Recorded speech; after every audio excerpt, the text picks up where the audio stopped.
Hi, Sally Walker here, your hormone expert, and welcome to my hormone blog.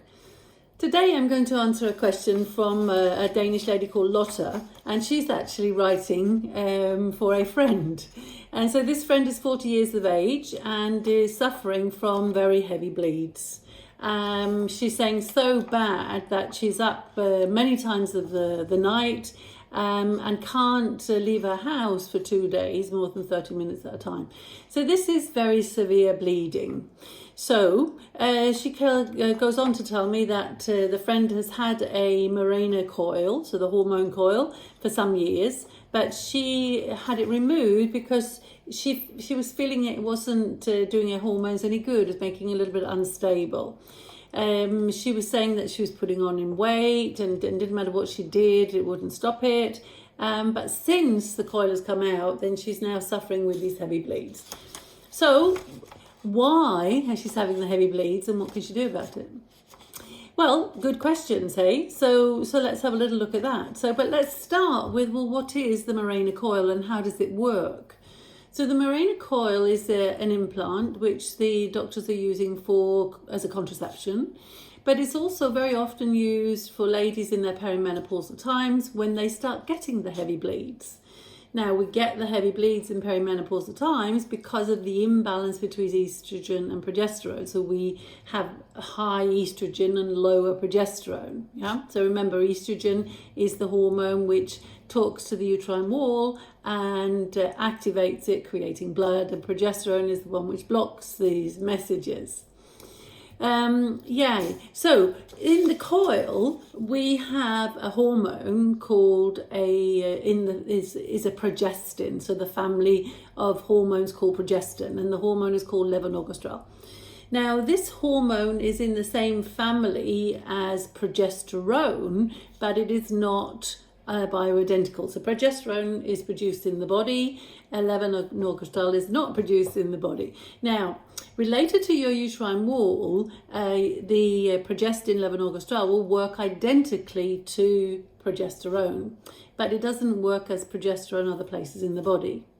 Now, this lady was fine for a while, and then she suddenly started feeling that it was affecting her.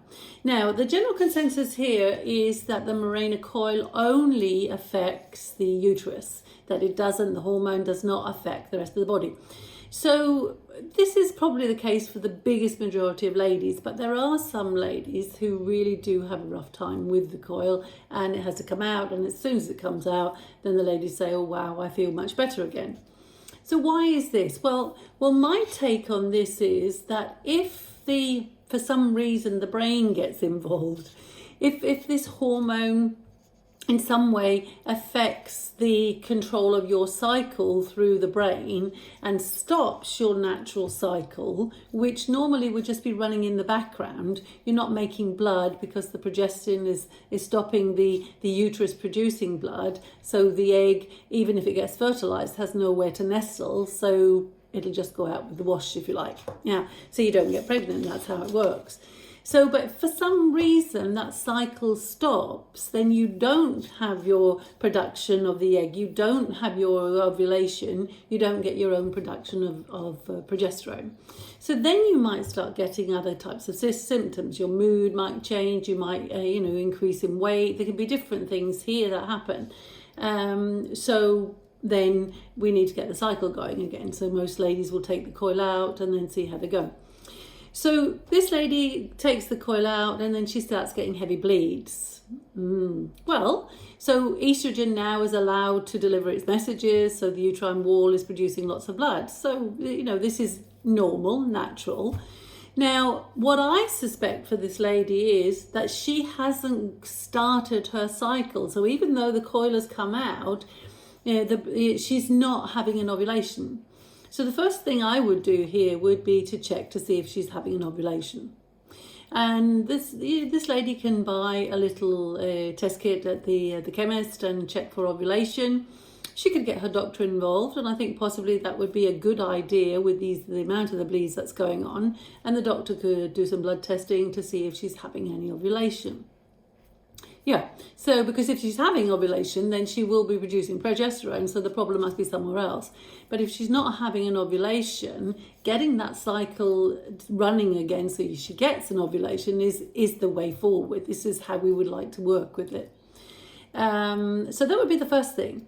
And so the other thing could be, well, how much estrogen is there? Are we clearing estrogen properly through our liver? So getting lots of green vegetables would be a good thing. Are we clearing it properly through our gut? So making sure that we don't have dysbiosis in our gut. We have lots of good bacteria there. So maybe taking a probiotic would be a good idea. Things like this.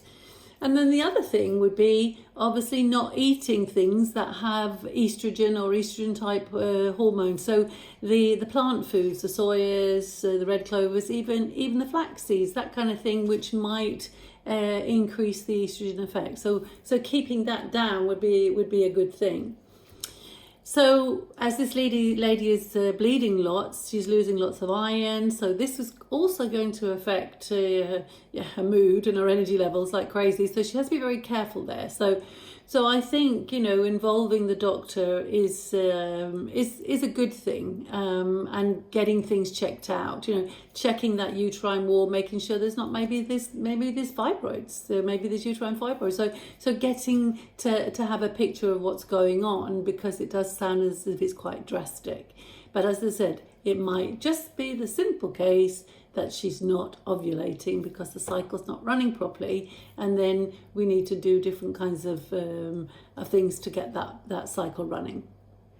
So I hope you found this interesting. I thought it was a very interesting question today, and I look forward to hearing from you with your questions. So remember, send me an email, sw@sally-walker.com, and I will be back another day. Happy hormones, happy life.